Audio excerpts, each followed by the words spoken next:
advice ba kayo sa mga contestants sa BGP? Ako ang advice ko sila, humingi sila ng advice iba. Sa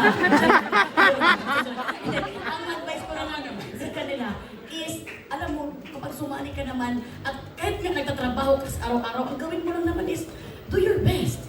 And God will do the rest, di ba? So, pag ginawa mo ng best mo, mano ka ba, may-yes ka pa dyan, basta yung sarili mo na kontento ka, approve. Di ba? Okay na kayo sa'yo. Magkaibang ano siya, magkaibang programa. Kasi doon sa isang programa na yun, kung saan kami galing nila, Yes. sobrang, alam na namin kung paano. Hindi naman namin sobrang alam kung paano yung formula, no? Pero, doon kasi magpapakatotoo di ba? Dito, yes, kailangan mo pakatotoo, pero ipakita mo yung galing at talento mo.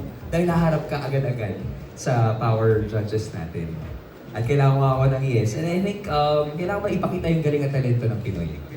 That's the basic component. Okay.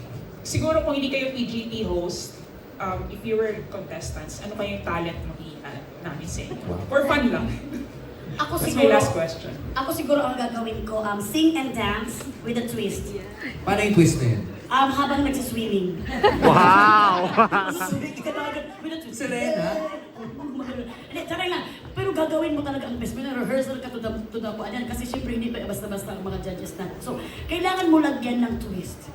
Para talagang ma-amaze, mapasabi talaga si FMJ na wow. Diba? I think yung ginagawa ko palagi sa PGT ngayon, talento na. To be with Melay. Yeah! Diba? Tatagal ka kasama nito, kaya saludong-saludo ako kay Jason. Hoy!